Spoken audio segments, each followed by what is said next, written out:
Ko puta mai ngā whakaritenga e pāne ki te kapa whutupōro Māori hei whakanui i te rautau o te whutupōro Māori i Aotearoa nei. Nō reira me moko peke atu rā tātou i nai nei ki tō mātou tari i te whanganui ātara, ki te kōrero ki tō mātou mātanga hā kina kia Irena Smith. Irena. Ai, e hara i te rongo o horere ngā whakaritenga tākaro a te kapa Māori. Ahakoa e mihia nei te iwi i ngā tukinga me te rautaki ko whakatakotoria e te NZRU. Tērā te ani pā ka whakamoia te kapa Māori, a ngā rā kei tua. Koinei ngā huariri o te ao ka whakamana i te kotahi rautau o te whutupōro Māori. The Irish match and the English match is going to be a great opportunity to showcase Māori rugby and indeed New Zealand rugby. Engari ko te pātai nui, mena he tau whāinga kōtuku rerenga tahi e nei. Our hope and anticipation will be that they will play every year.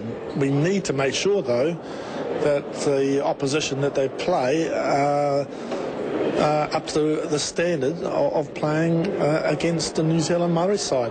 Me te tautoko a ngā toki tākaro o mua. To play the Māori team with the history and all the rest of it that it has, it is a draw card, and hopefully we'll see that again this season, and there'll be a lot more good games coming up.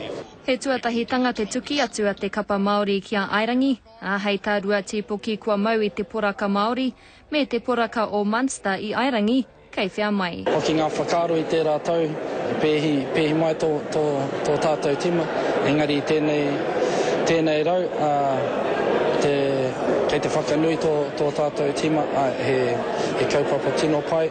Kei te marama o pipiri tū wainga pakanga nui a ao ki Rotorua me Ahuriri. Ahakoa ka tū anō ngā tukinga a te kapa o Pango i taua wā, hei tā te kaiako a Jamie Joseph, ka whānui tonu te puna kai tākaro. At the end of the Super 14, we'll see how everyone is and who gets selected for the All Blacks and who doesn't. And also on top of that, who's coming through the lower ranks, it's the tournaments that are going on at present. So I'm looking forward to that as well.